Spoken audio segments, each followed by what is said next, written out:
Jenius medis. Jika sahabat menyukai cerita ini jangan lupa like, komen dan share. Terima kasih. Bab tahun 1431 sampai tahun 1434. Jericho Lee mencibir. Sebagai seorang dokter surga, kamu berlindung pada Jepang dan menjadi anjing pelarian mereka. Dia telah berulang kali membuat skandal dengan licik dan menjebak orang lain. Dia telah berulang kali menargetkan saya. Aku tidak ingin mengkhawatirkan orang sepertimu. Tapi sekarang adalah akhir dari ruang pengobatan Feng Hua Anda. Lin Zong, yang awalnya pucat, menjadi marah ketika mendengar ini. Dia mengertakkan gigi dan berkata, Balai Pengobatan Feng Hua saya memiliki keluarga yang hebat dan karir yang hebat. Ini sudah merupakan keberadaan yang tak tergoyahkan. Semakin Anda ingin menggulingkan apotek Feng Hua. Konyol. Jangan mengira jika Anda mengenal sedikit orang, Anda bisa banyak bicara. Sepertinya kamu tidak tahu musuh macam apa yang telah kamu provokasi, Jericho Lee tertawa aneh. Bajingan kecil, menurutmu aku takut? Lin Zong jelas telah memecahkan toples, dan berkata, jarum ini panduan harus diberikan kepada Asosiasi Pengobatan Tiongkok. Itu murah untukmu. Tapi kamu ingin membidikku Balai Pengobatan Feng Hua, mimpi. Mulai hari ini, saya keluar dari Asosiasi Pengobatan Tiongkok. Tanpa hubungan ini, Balai Pengobatan Feng Hua kami masih dapat berkembang dengan baik. Lin Kai juga mengertakkan gigi dan berkata, kakekku benar. Balai Pengobatan Feng Hua saya terkenal dan memiliki banyak pelanggan. Siapa yang peduli dengan pergaulan Anda yang rusak? Ayo pergi. Bisakah kamu pergi? Mulut Jericho Lee menarik, benarkah saat ini pasar sayur, mau datang, mau pergi? Baru saja keluar dari pintu tangga kelas, Lin Zong 3 orang dihentikan. Tolong hentikan. Pemimpinnya, dengan wajah dingin, berdiri di depan mereka bertiga. Siapa? Beraninya kamu menghentikan kami? Apakah kamu bosan hidup? Lin Zong sangat marah dan tiba-tiba berbalik menatap Jericho Lee. Nak, apa yang ingin kamu lakukan? Jericho Lee melambaikan tangannya. Tidak, jangan salah paham. Aku tidak ingin mengkhawatirkan hidup atau matimu, tapi kali ini salahmu sendiri. Apakah Anda membuatnya sendiri? Kakek nenek dan cucu-cucu Lin Zong tidak bereaksi, tetapi orang-orang yang menghentikan mereka berkata dengan dingin, silakan ikut kami. Siapa kamu? Hati Lin Zong sedikit bingung. Biro Keamanan Nasional. Jie, sang pemimpin, berkata dengan dingin. Ketika banyak orang mendengarkannya, mereka mematikan AC. Khususnya, penonton awam selalu memiliki kesan guwoan dalam semua jenis desas-desus. Merekalah orang pertama yang melihat guwoan. Kakek nenek dan cucu-cucu Lin Zong juga ketakutan, dan wajah mereka berubah. Kapan kami memprovokasimu? Bukan kamu yang memprovokasi kami, tapi kamu yang telah melakukan sesuatu. Kamu mengetahuinya di dalam hatimu. Jin Knight tidak memiliki ekspresi wajahnya cukup dingin. Sekarang saya terus menahan Anda, tuduhan menunggu Anda masuk untuk membersihkan. Dan saya ingatkan Anda bahwa sebaiknya Anda masuk dan mengaku dengan jujur, jika tidak, tuduhannya akan lebih serius. Apa? Lin Kai terkejut, kakek, apakah mereka gila? Mengapa kami harus ditangkap? Lin Zong menarik napas dalam-dalam dan berusaha tidak membuat dirinya panik. Apa yang telah kita lakukan? Jika kami tidak menjelaskannya, kami tidak akan pergi. Kamu tidak punya hak untuk memilih apakah akan pergi atau tidak. Ci Malam kata demi kata, wajah dingin sedikit tidak akomodatif artinya, kamu berisiko berkolusi dengan pasukan asing, dan mengambil risiko perampokan dan pembunuhan. Apa? Perampokan dan pembunuhan. Semua orang takut. Tuduhan pertama bisa dimaklumi, karena kita semua tahu latar belakang Balai Pengobatan Feng Hua, dan itu ada hubungannya dengan Jepang. Tapi tuduhan kedua mereka tidak mengerti. Tolong jangan bercanda. Kapan kita merampok dan membunuh orang? Mata Lin Zong memancarkan warna bingung, tapi tetap tenang. Kamu tahu dari mana pemandu jarum itu berasal? Sekarang keluarga pemilik asli telah memberikan cukup bukti untuk menuntut Anda melakukan pembunuhan dan perampokan. Ini adalah kejahatan yang keji. Ji Yeyu luar biasa. Apa? Ternyata dia tidak mengeluarkan uang untuk membelinya dari orang lain, melainkan melalui perampokan dan pembunuhan. Tuhanku. Bisakah Lin Zong melakukan hal seperti itu? Apakah dia gila? Soli dan yang lainnya terengah-engah. Mereka tahu bahwa Lin Zongping tidak masuk akal dan terkadang melakukan beberapa hal gila, tetapi mereka tidak menyangka bahwa dia akan cukup gila untuk membunuh dan merampok. Semua reporter di adegan sangat bersemangat. Ini adalah berita besar. Berita utama halaman depan besok. Hati Lin Zong lebih panik, tapi sekarang, dia benar-benar tidak bisa mengakui hal semacam ini. Setelah mengakui tidak hanya mereka bertiga, seluruh obat Feng Hua Aula sudah berakhir. Dia berkata dengan marah, kentut. Ini fitnah. Bagaimana saya bisa melakukan hal seperti itu? Saya membeli panduan jarum ini dari seorang petani tua. Harganya jutaan. Fitnah, hati-hati saya menuntut Anda karena fitnah, kamu juga pantas difitnah. Ji Ye sepertinya mengira Lin Zong akan berkata, saya telah memeriksa identitas petani tua yang Anda palsukan.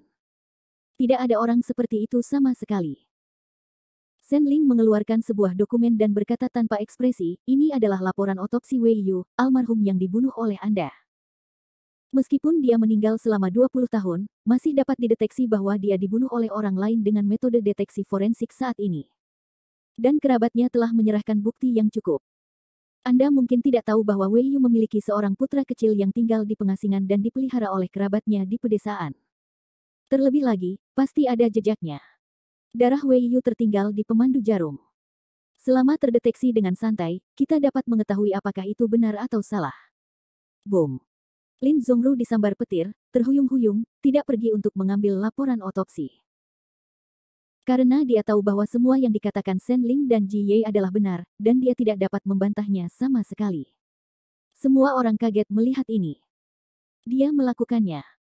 Ya Tuhan. Memang benar Lin Zong mengenal orang, wajah, dan hati. Saya tidak menyangka Lin Zong menjadi orang seperti itu. Rao adalah salah satu dokter tua Tiongkok yang biasanya banyak berhubungan dengan Lin Zong. Meskipun karakter Lin Zong telah dikritik, mereka tidak menganggap Lin Zong tidak berguna. Temperamen baik atau buruk tidak bisa menjadi dasar untuk menyangkal seseorang. Baru sekarang mereka tahu bahwa Lin Zong bersembunyi terlalu banyak. Bagaimana mereka bisa berada dalam hubungan yang sama dengan Algojo yang kejam selama bertahun-tahun? Ini mengerikan. Bawa orang pergi. Dengan apa yang telah kamu lakukan, langkah selanjutnya adalah menunggu sanksi hukum. Ji Ye memberi perintah, dan langsung memerintahkan orang di belakang untuk membawa orang ke mobil. Ketiganya sangat tertekan dan tidak bisa berkata apa-apa lagi. Saat ini, hati mereka benar-benar sejuk. Mereka tidak bodoh. Akibat menunggunya pasti penjara, dan tidak ada pilihan kedua. Lin Zong mungkin satu-satunya yang dipenjara. Bagaimanapun, dialah pembunuhnya. Tapi tanpa balai pengobatan Feng Hua, Lin Feng, Lin Kai dan putranya tidak akan menjadi satu-satunya yang tersisa. Bisa dibayangkan mulai saat ini balai pengobatan Feng Hua akan merosot pesat dan menjadi debu sejarah. Ketika orang-orang menghilang di hadapan publik, semua orang merasa lega dari keterkejutannya, dan mereka semua bergidik. Jika bukan karena kecelakaan hari ini, saya khawatir mereka tidak akan pernah mengetahui wajah asli Lin Zong. Bab 1432. Li Shao, bertemu lagi. Ji Ye berjalan ke arah Jericho Li sambil tersenyum. Melihat hal tersebut, Solie terkejut. Dokter Li, apakah Anda kenal mereka? Ya. Solie bahkan lebih terkejut lagi. Mengapa Jericho Li mengenal semua orang? Apakah ini sangat populer? Apakah kontribusi dokter Li terhadap hal ini Solie mau tidak mau mengatakannya? Jericho Li tertegun dan menggelengkan kepalanya, saya terlalu banyak berpikir, tapi kali ini tidak ada hubungannya dengan saya. Saya hanya menduga mereka akan datang. Ji Ye menjelaskan sambil tersenyum, sebenarnya, putra bungsu Wei Yu telah mengumpulkan bukti kriminal Lin Zong, tapi dia tidak pernah memiliki kesempatan untuk membalas dendam. Pada pertemuan tersebut, dia mengeluarkan pemandu jarum, dan putra bungsu Wei Yu melihat berita langsung, jadi dia segera mendatangi kami. Begitu. Solie tiba-tiba, sedikit emosi, bukankah itu berarti Lin Zong sedang mengangkat batu untuk memukul kakinya? Ya. Untuk membodohi saya, dia sangat ingin menang sehingga dia benar-benar lupa bagaimana dia mendapatkan panduan jarum. Kebetulan insiden jendela timur terjadi. Saya harus mengatakan bahwa Lin Zong benar-benar tidak beruntung. Setelah mendapatkan penuntun jarum, dia menyembunyikannya seperti bayi selama 20 tahun dan tidak pernah memperlihatkannya di depan orang lain. Kemunculan pertama di depan umum ini membawa petaka. Solie membuka mulutnya karena terkejut. Bagaimana Anda menilai, dokter Li, bahwa Lin Zong tidak bisa pergi dari sini, tetapi juga insiden jendela timur? Apakah Jericho Li memiliki kemampuan meramal masa depan? Jericho Li mengulurkan tangannya, ini sangat sederhana. Ketika saya baru saja mengarahkan jarum melalui bea cukai, saya melihat noda darah di atasnya. Apakah ada darah di jarumnya? Kenapa dia tidak melihatnya sekarang? Jika kamu tidak percaya, Dekan Su akan naik dan melihatnya. Jericho Lee menunjuk gulungan itu sambil tersenyum. Soli segera berlari ke depan gulungan pemandu jarum dan melihatnya dengan mata terbelalak. Benar saja, dia menemukan sisa noda darah, terutama saat dia mengambil lampu ultraviolet dari Senling. Orang baik, ada darah asli. Semua orang di tempat kejadian terkejut, dan Solie bahkan lebih terkejut lagi. Dr. Lee, noda darah ini saja tidak cukup untuk menjelaskan semuanya, bukan? Jericho Lee mengangguk lembut, tetapi tidak menyangkal hal ini. Memang benar bahwa darah saja tidak berarti banyak. Tapi menurut Anda, jika Lin Zong menarik benangnya dengan cara yang benar, dan penjual sebelumnya memberitahu dia bahwa ada darah di gambar itu, dia pasti akan memberitahunya bahwa benang itu gambarnya mempunyai pola yang kedua, karena darahnya hanya ditutupi oleh pola tersebut, dan baru pada pola yang kedua dia dapat melihatnya, kecuali penjualnya tidak mengetahuinya, maka penjualnya tidak mengetahui bahwa ada darah di jarumnya, Lin Zong secara alami tidak akan tahu. Namun, saya baru saja melihat dengan jelas bahwa dalam mode 2 tahap yaitu menusuk dan mengarahkan jarum, darah di atasnya adalah sisa bekas yang tersisa setelah dibersihkan, dan bentuk darah adalah bentuknya dari darah yang terciprat setelah pembunuhan. Coba kulihat. Sekali lagi Solie menangkap sinar ultraviolet dan melihat bentuk serta sebaran noda darah, yang memang menunjukkan bentuk cipratan darah yang tidak beraturan. Memang benar, ada cipratan darah di atasnya. Saya pernah membaca beberapa buku forensik sebelumnya. Tampaknya percikan darah setelah pembunuhan itu berbeda.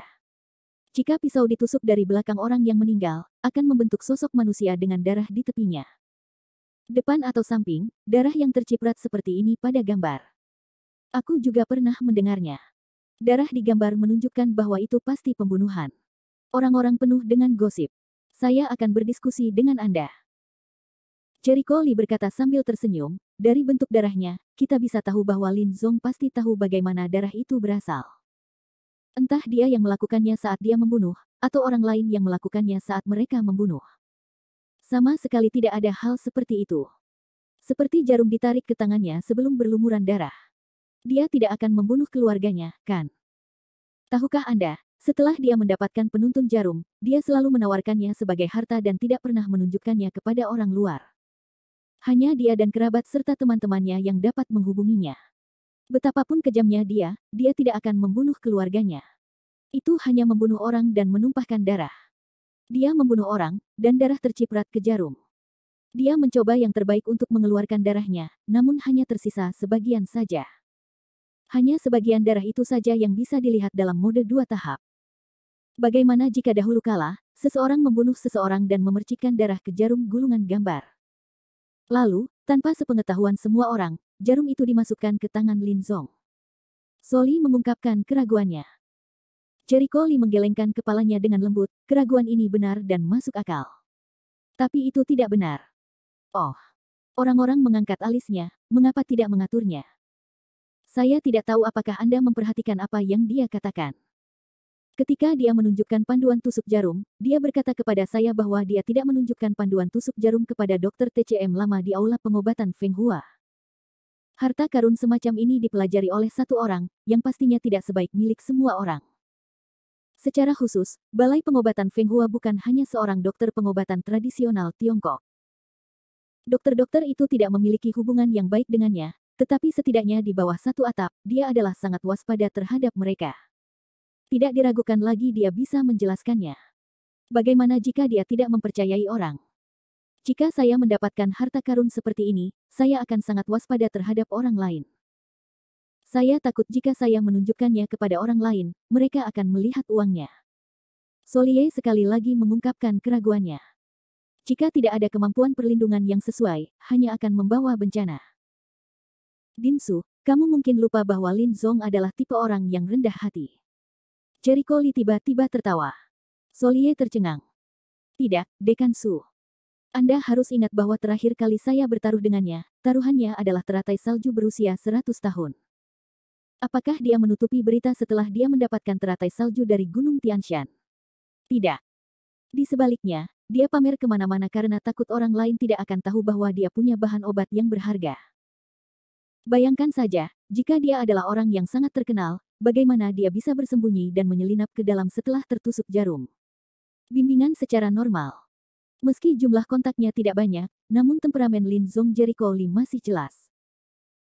Seperti kata pepatah, bukan berarti jika sebuah keluarga tidak berkeluarga, mereka akan memiliki cucu.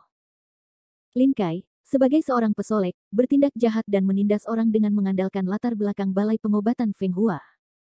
Orang seperti dia tidak bisa bergaul dengan orang yang rendah hati. Karakter Lin Kai pasti dipengaruhi oleh keluarganya. Artinya, orang tuanya, bahkan kakeknya, kebanyakan adalah orang-orang dengan karakter yang sama. Kalau tidak, dia tidak akan bisa mengolah pesolek seperti itu. Tentu saja itu tidak mutlak. Selalu ada beberapa Laozi yang disiplin diri dan berperilaku baik serta memiliki putra yang keren. Ada banyak situasi seperti itu, tetapi sejak beberapa kali kontak dengan Lin Zong, Jericho Lee menemukan bahwa karakternya hampir sama dengan Lin Kai, dengan profil tinggi yang sama. Lin Kai masih muda dan bisa menjadi pesolek. Ketika Lin Zong sudah tua, dia telah berubah dari pesolek menjadi sombong. Bab 1433. Tidak heran, aku mengerti, katanya sambil berpikir. Dia benar-benar mendapatkan panduan jarum melalui cara yang tidak tepat. Tidak heran dia begitu tidak normal. Dia telah menyembunyikannya selama 20 tahun dan tidak berani mengeluarkannya.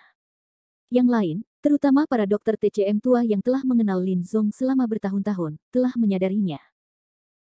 Dari titik ini, saya dapat sepenuhnya menyimpulkan bahwa tusukan jarumnya mengarah ke jalan yang tidak diketahui. Oleh karena itu, saya sangat yakin bahwa darah di jarum bukan disebabkan oleh pembunuhan orang lain sebelumnya, tetapi oleh pembunuhannya.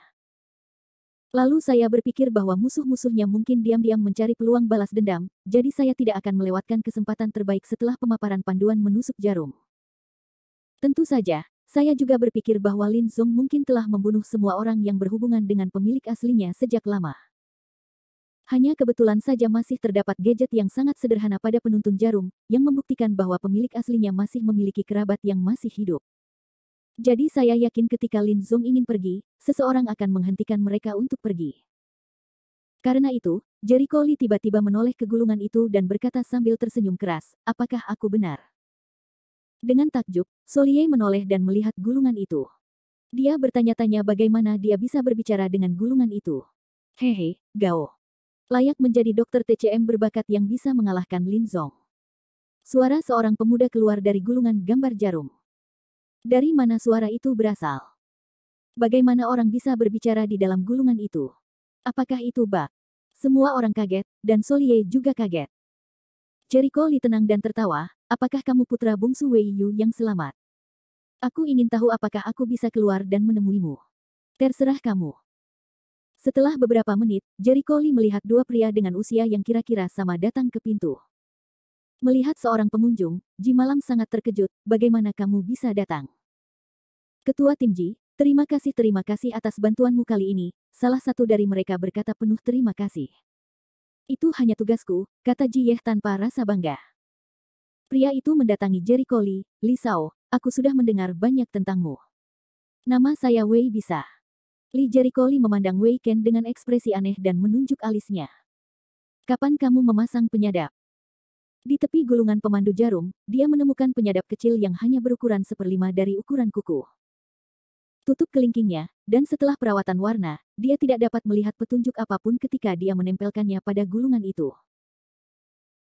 Sekitar 5 tahun yang lalu, kata Wei Ken dengan ekspresi sedih, 5 tahun yang lalu, setelah saya mengumpulkan cukup bukti, saya yakin saya bisa membalas dendam, jadi saya mencari peluang balas dendam. Jadi saya menyelinap ke rumah Lin dan menemukan pemandu jarum yang dirampok. Tapi itu dilindungi dengan baik oleh koleksi Lin Zong, dan dia tidak pernah memberitahu orang luar. Saya sangat yakin bahwa jika saya terburu-buru melapor ke polisi atau melaporkannya, dia pasti akan memindahkan pemandu jarum. Saat ini, tidak ada bukti, tidak hanya tidak bisa membalas dendam, tapi juga tidak bisa menakuti ular. Jadi diam-diam saya memasang bak, hanya menunggu hari dia mencabut jarumnya di depan umum. Pada titik ini, wajah Wei Ken dipenuhi dengan emosi dan kepuasan. Saya telah menunggu selama 5 tahun pada hari ini, dan dia akhirnya setuju untuk mengeluarkan pemandu jarum.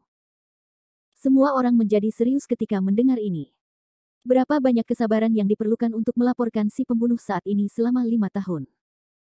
Jericho Lee mengangguk dan berkata sambil tersenyum, ada darah di jarumnya. Ini bukti kuat. Dia benar-benar tidak bisa melarikan diri. Saya tidak bisa dibandingkan dengan Li Sao. Li Sao dapat memahami keseluruhan proses hanya dengan mengamati. Saya sangat mengagumi otaknya seperti itu.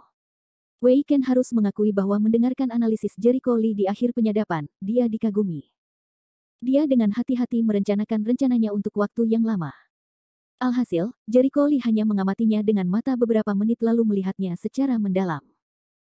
Ini hanya keberuntungan, berkat kebisingan Lin Zong yang terus-menerus. Untuk membodohiku, aku menggunakan gerakan bodoh ini untuk melukai musuh 800 kali dan kalah 1000 kali. Jika tidak, aku tidak dapat menemukan rahasianya, Li kata Jericho Lee. Tapi Lin Zong telah bersembunyi selama bertahun-tahun, dan penjagaannya harus sangat ketat. Tidak mudah bagimu memasang gagang telepon, bukan? Apakah dia membantumu? Dia merasakan ki asli dari pria ini, dan menilai bahwa budidayanya mungkin masih dalam tahap awal pembangunan pondasi, dan itu cukup bagus. Li Shaoguo memiliki mata yang cemerlang. Pria itu tersenyum dan mengangguk, dan dengan murah hati mengakui, ya, saya menyelinap ke rumah Lin untuk memasang alat penyadap. Ini sangat sulit bagi orang lain, tetapi tidak sulit bagi saya. Yah, dengan prestasimu, memasuki keluarga Lin benar-benar seperti tanah tak berpenghuni. Bagi orang awam, praktisi seni bela diri seperti dewa, bahkan praktisi ki dan seni bela diri tingkat terendah. Puji Li Shaomu. Pria itu sedikit tersanjung. Oh. Ya. Apakah kita saling kenal? Jericho Lee mengedipkan matanya dan menatapnya dengan wajah kosong. Li Shao, kita pernah bertemu sebelumnya. Namun, Li Shaogui melupakan banyak hal dan wajar jika tidak mengingatnya. Saya Chen Hai dari Universitas Pengobatan Tradisional Tiongkok Sichuan. Saya pernah melihatnya di lapangan basket pada hari pertemuan olahraga sekolah. Di lapangan basket pertemuan olahraga sekolah hari itu, dia bermain atas nama tim kelas, dan Jericho Lee ditarik oleh Zai Qingsui. Saat itu, saat bola mengenai kaki Jericho Lee melemparkannya kembali. Chen Hai juga mengajak Jericho Lee melakukan 2 gerakan, tapi Jericho Lee menolak. Oh, itu kamu, kenang Jericho Lee. Meskipun dia tidak terkesan, sesuatu terjadi hari itu yang sangat membuatnya terkesan. Itulah Lei Shining, sahabat Zai Qingsui, yang diculik oleh Niu Zichuan, seorang guru surgawi yang memiliki hubungan baik dengan Zhuo Jin. Terakhir kali saya melihat Chen Hai, pencapaiannya masih dalam masa latihan Qi, yaitu kembali ke masa pembangunan fondasi, dan dia membuat kemajuan besar. Ingat saja Li Shao, kata Chen Hai dengan hormat. Di hadapan Jericho Lee, dia tidak berani membencinya. Terakhir kali dia melihat Jericho Lee menggunakan pedang Zen Qihua. Meskipun dia tidak berani 100% yakin bahwa Jericho Lee adalah penguasa surga, dia memberitahu orang yang lebih tua tentang hal itu ketika dia kembali. Para tetua menyuruhnya untuk tidak menyinggung perasaan Jericho Lee dalam hal apapun. Jika dia bisa mendapatkan teman, dia akan melakukannya. Mendengarkan nada suara para tetua, Chen Hai sangat yakin bahwa Jericho Lee adalah guru surga. Penguasa surga, itu adalah alam pegunungan tinggi yang kuat, tetapi merupakan kata ganti kekuatan dan status. Jericho Lee mengangguk, melihat gulungan gambar jarum, dan kemudian melihat Wei Ken, gulungan ini baru saja Lin Zong kalah dariku sebagai taruhan. Li Shao. Wei dapat dengan cepat berkata, tidak ada gunanya bagiku untuk menyimpan jarum itu. Sekarang orang tua dan kakekku telah membalaskan dendamku. Aku akan memberikan jarum itu kepada Li Shao untuk menanganinya. Itu ada di tanganmu yang berharga. Bab 1434. Yah. Panduan jarum itu akan disumbangkan ke Asosiasi Pengobatan Tradisional Tiongkok. Jangan ditarik kembali. Jericho Lee menunjukkan apa yang dia katakan agar tidak terjadi pertengkaran di kemudian hari. Tidak, Li Shao baru saja memutuskan. Bahkan jika Wei ingin bertengkar, dia harus memiliki kemampuan untuk bertengkar, bukan? Berapa banyak orang di dunia yang berani berdebat dengan guru surgawi? Secara khusus, guru surgawi ini adalah dewa bela diri pertama dalam daftar guru surgawi. Aku lelah hidup. Jericho Lee memandang Jie dan Shen Ling lagi, apakah kamu memerlukan pengambilan darah? Aku baru saja melakukannya. Kembalilah dan lakukan analisis golongan darah. Shen Ling menjawab sambil tersenyum. Yah, kamu bisa datang kepadaku jika kamu membutuhkan sertifikat lagi di masa depan. Itu saja. Kita harus kembali ke kasus ini dulu. Selesai berkata, Jin Knight dan Shen Ling membawa seseorang untuk pergi. Wei Ken dan Chen Hai juga tidak tinggal lama. Dibandingkan dengan kejadian seperti itu tidak berguna. Mereka juga cerdas, agar tidak mengganggu. Sebuah lelucon adalah akhirnya. Orang-orang tidak bisa tidak menghela nafas tentang apa yang telah dilakukan Lin Zong. Seperti kata pepatah lama, dia tahu wajahnya tetapi tidak tahu hatinya.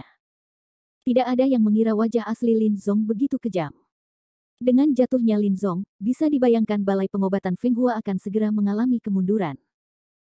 Wartawan telah mencatat keseluruhan cerita dan membuat laporan terperinci. Semua orang tahu bahwa ini pasti akan menjadi jaringan berita yang sensasional. Baiklah, mari kita diam sebentar.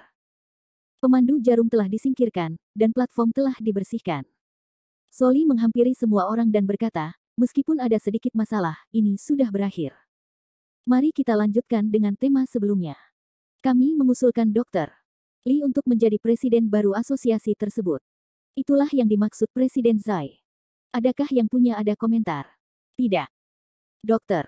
Li layak menjadi presiden. Selamat kepada Presiden Li. Tidak ada yang keberatan.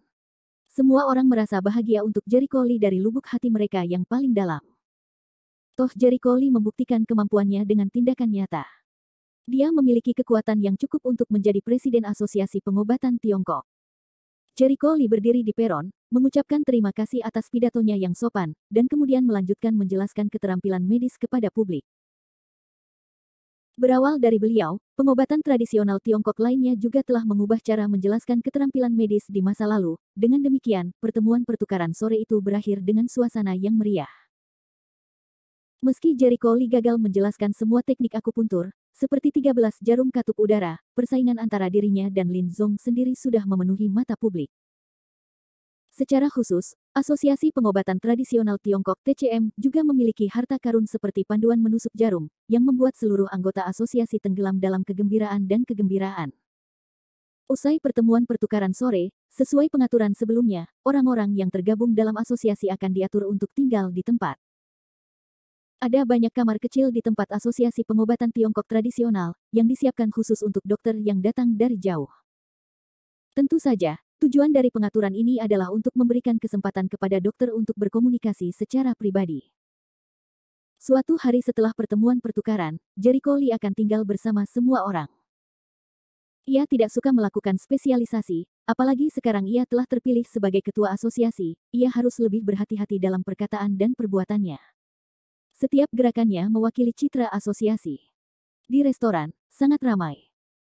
Orang-orang merayakan terpilihnya Jericho Lee sebagai presiden baru. Mereka juga memanfaatkan kesenjangan ini untuk berkonsultasi dan bertukar pandangan. Selain itu, aib Lin Zong berarti ia dikeluarkan dari Asosiasi Pengobatan Tiongkok, yang membuat beberapa praktisi pengobatan Tiongkok yang biasanya memiliki hubungan buruk dengannya menjadi marah. Hal ini juga mendorong suasana adegan ke tingkat yang baru. Setelah meja anggur pecah, Jericho Lee kembali ke kamar untuk beristirahat. Pada pukul 10, Jericho Lee melihat bahwa hari sudah larut dan siap untuk tidur. Tiba-tiba, dia mendengar sesuatu di luar jendela. Siapa? Dia tinggal di kamar tamu di lantai pertama, dan dia kebetulan melihat bayangan gelap muncul dari jendela sekarang. Sambil mengerutkan kening, Jericho Lee ragu-ragu dan bergegas keluar ruangan. Meskipun itu mungkin jebakan, dia tidak perlu takut. Ketika dia sampai di ruang kosong di luar rumah, dia melihat sekeliling dan berkata dengan dingin, "Keluar." Sah-sah. Bayangan gelap muncul dari rerumputan. Pria itu mendatangi Jericho Lee dan berkata dengan hormat, "Li Shao. Itu kamu." Melihat wajah asli masing-masing, Jericho Lee tidak bisa menahan diri untuk tidak tertegun. Orang ini terkejut melihat Chen Hai di depannya, alisnya berkerut, "Cari aku." Sengaja membuat keributan di malam hari untuk menuntunnya keluar. Li Shao Mingzi. Chen Hai mengangguk, "Karena ini sangat penting, saya harus berkeliling mereka dan menemukan Li Shao secara pribadi." Jericho Lee mengerutkan kening lebih dalam dan tidak berbicara. Chen Hai sedikit ragu untuk sesaat, jadi dia berpikir dengan hati-hati, "Saya ingin tahu apakah Li Shao tahu tentang Luo Shengmen." Tidak, kedengarannya seperti nama sebuah sekte, tetapi juga seperti semacam nama metafisik. Luo Shengmen adalah cabang Wu Daozong yang kuat, yang terbagi menjadi cabang internal dan eksternal. Hanya sedikit orang yang mengetahuinya di dunia sekuler. Chen Hai menjelaskan. Sekte Wu Daozong. Jericho Lee tiba-tiba, mungkin seperti gerbang Tianji, tidak menunjukkan pemandangan di dunia manusia biasa, hanya sampai tingkat tertentu yang akan diketahui. Apakah kamu bermaksud mengatakan bahwa kamu adalah seorang Rosenthal? Mendengar kata-kata itu, Chen Haidun menunjukkan ekspresi malu, Li Sao salah paham. Jika aku adalah penjaga pintu Luoseng, aku takut mimpi akan tersenyum dan terbangun. Apa yang kamu lakukan dengan ini? Yah, Luo Shengmen adalah klan yang sangat kuat. Ada lebih dari 10 keluarga, besar dan kecil, di klan luar saja. Keluarga Chen pernah menjadi anggota klan luar, tetapi ada beberapa perubahan yang menyebabkan mereka dikucilkan. Dari klan luar, keluarga Chen selalu ingin mengembalikan identitas aslinya, tetapi itu tidak mudah. Pada titik ini, Chen Hai tidak bisa menahan nafas. Awalnya sebagai anggota Luo Shengmenwei, keluarga Chen memiliki kenang-kenangan. Tapi kenang-kenangan itu hilang sejak kakekku koma. Jericho Lee mengerti, apakah kamu ingin aku menyembuhkan kakekmu dan mendapatkan kenang-kenangan itu? Ya, Chen Hai mengangguk. Namun Jericho Lee tertawa, saya khawatir segala sesuatunya tidak sesederhana yang Anda katakan, bukan? Ada banyak dokter terkenal dengan keterampilan medis yang sangat baik di kota Chuanzong.